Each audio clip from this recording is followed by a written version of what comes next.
Patriots make their first move of NFL free agency in the form of Antonio Gibson, the former Washington Commander, signs with New England on a 3-year deal. Eliot Wolf strikes and adds a new weapon to this offense. Antonio Gibson, former wide receiver at Memphis, was a 2020 draft pick and will now be Ramondre Stevenson's running mate in that Patriots backfield. This is why you subscribe to the channel. We'll cover you on the latest surrounding the New England Patriots, so hit that sub button.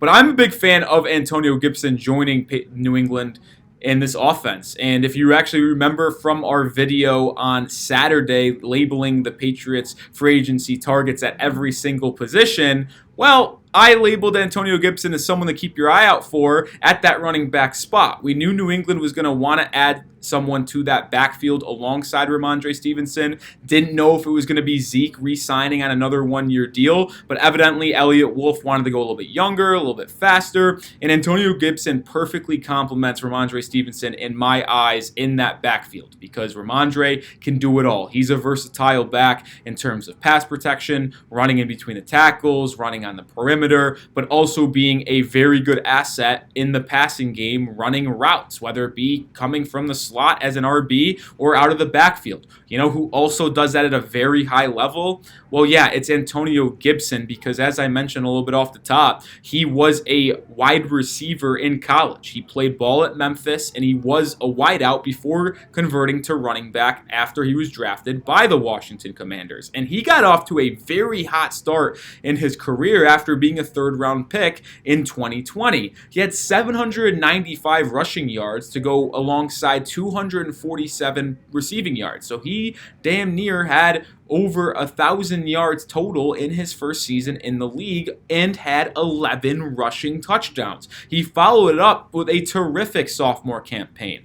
1,037 yards through the ground with 7 touchdowns alongside 3 receiving touchdowns and 294 receiving yards. So he is someone who had a lot of success early in Washington with his output on both the air and on the ground. Now, it's been a little bit of a different story over the past 2 seasons as Washington drafted Brian Robinson, the former Alabama running back. Decline here. 546 yards on the ground 2022 and 350 through the air. 2023, 265 rushing yards, 389 receiving yards. So the last 2 seasons, he's been used more as the receiving back in Washington rather than the main runner, and you wonder if that's going to be the same type of role that he's going to serve alongside Ramondre for the Patriots. We know Alex Van Pelt, the new offensive coordinator for the Patriots, likes to utilize 2 backs. He had Nick Chubb, he had Kareem Hunt over the past couple seasons in his scheme for Cleveland as he was the offensive coordinator since 2020 before being let go this offseason, and he's looking to create a semi kind of thing here with Antonio Gibson being that change of pace guy that Kareem Hunt was and Ramondre being the bell cow back that Nick Chubb was. Obviously not going to happen at the same efficient rate, but he is very, very good as well. Grade the signing for me, though. We're going to talk more about Antonio Gibson in this Patriots offense in just a second, but grade that Gibson signing. It's the first move New England made since the legal tampering session has opened. A, B, C, D, or F. Let me know down in the comment section. I'm going to go with a B. Listen, it's an RB2. It's not going to come out here and act like it's going to be this otherworldly signing that changes everything for New England, right? That just doesn't feel like what it's going to be. But it is going to be a fun signing that just adds more versatility and explosiveness to this offense. What did Eliot Wolf and Jerod Mayo say early in the offseason at the NFL Combine about this Patriots offense? It needs to be weaponized. They need to have more playmakers on this team that threaten opposing defenses that you have to game plan around. I'm not going to say Antonio Gibson is someone that you need to game plan around, but this is as true as a pass-catching back that the Patriots have had since legend James White. And James White was as good as it gets in terms of receiving backs. I'm not going to say Antonio Gibson is as good as him, but he certainly can rival that. And Antonio Gibson has been really good in pass protection as well as running routes. Gibson graded 5th in pass blocking among running backs with 50-plus snaps per PFF. 4th on that list, by the way, oh yeah, Ramondre Stevenson. So the Patriots have 2 backs that aren't afraid to get their hands dirty in the passing game if they have to sit there and block. The other good thing about Antonio Gibson is that he is very hard to bring down. He averaged 3.51 rushing yards per contact. That is fourth highest among running backs with 60-plus carries.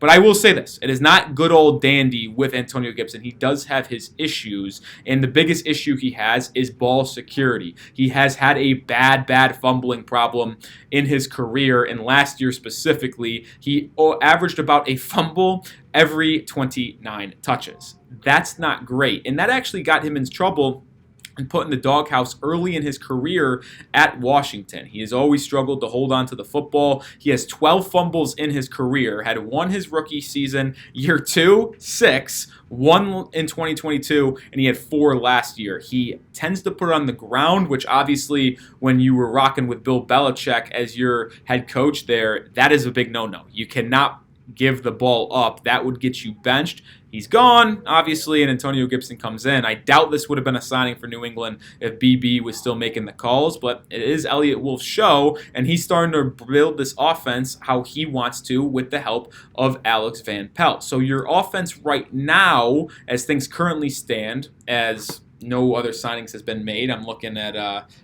around here to see if there's any big moves again. Yeah, it doesn't look like it. Keep you updated. It's a never-ending course here, right? No quarterback for the Patriots. They haven't signed Jacoby Brissett as of yet. We'll see if they go to that direction. But obviously, your 2 running backs are Ramondre Stevenson and Antonio Gibson. Really like that duo. I think that's going to bring a very dynamic force to this Patriots offense in the backfield. You have Kendrick Bourne and Demario Douglas as your wide receiver 2 and wide receiver 3. We'll touch on that wide receiver 1 rumors in just a second. Hunter Henry at your tight end. And it's been pretty quiet for New England on the offensive line. You have Chukwuma Okorafor still slotting in at that right tackle spot as of now. Right guard is likely Sidy Sow, but really no left tackle. You have Cole Strange and David Andrews up the middle. Michael Wenu still a free agent. Tyron Smith still a free agent. Jonah Williams is still a free agent. Mekhi Becton still a free agent. Jermaine Illuminor is still a free agent. So the offensive tackle market is still pretty open, which gives Patriots a lot of flexibility, which is a good thing as none of these guys are flying off this board and really putting the Patriots into a tailspin. So that's your offense right now. And before we head out of here on today's video, I do want to talk about that wide receiver position because the wide receiver 1 is the biggest thing that New England is expected to fill in free agency. And it has been evident, and all the rumors suggest that Calvin Ridley is the top target for the New England Patriots in free agency. He is still a free agent for the time being, and that is a big-time good thing for New England because he's the clear-cut top free agent available outside of Danielle Hunter, so on the offensive side of the ball. And the Jaguars have spent big today. They signed Darnell Savage. They signed wide receiver Gabe Davis to a 3-year, $39 million deal with up to $50 million in incentives. So they are spending money at other positions, which might allow Calvin Ridley to have less of a competitive market and allow the Patriots to get him maybe at not as expensive as a price as we once thought, which could be 21, 22 mil. Another piece of news that dropped before free agency start, just a week or about an hour before the tampering period opened, is that T. Higgins requested a trade from Cincinnati. He got franchise tagged just a couple weeks ago. A lot of people expected a long-term deal to be worked out, but it has not been worked out. They haven't even had conversations, and now he requested a trade, and a lot of people expected this to be a possibility, and this only helps New England because now they have so much more flexibility at that wide receiver 1 position. They can do the Calvin Ridley in free agency and just sign him to an $18, $19, $20 million deal for 3 or 4 seasons. Or they can get the younger wide receiver, which is T. Higgins, with using their pick 34 as a trade. He's 25, 26, similar production as T. Higgins. You'd obviously have to extend him after trading for him, but it gives you flexibility in some choices that Eliot Wolf can make. Do you go for Calvin Ridley, who's been a 1,000-yard receiver, and just sign him in free agency, or do you trade your 34th overall pick for a younger guy that could be with you for a more long-term and taking the future into account rather than just the next 2 to 3 seasons, and have him build a rapport potentially with your rookie quarterback at 3 for the next 6 to 7 years. decisions. Let me know what you would rather do down below. Would you rather have Calvin Ridley and just sign him, or would you rather trade pick 34, because that's what it would cost, and extend T. Higgins? Type TH for T. Higgins, type CR for Calvin Ridley. Get your votes down below. As always, make sure you subscribe to the channel because we're going to cover you on everything New England does in free agency. Started with Antonio Gibson. Hopefully the next video I'll see you on is either Calvin Ridley, T. Higgins, or Tyron Smith, or anyone among that offensive line. Hit the sub button. I'll see you on the next one.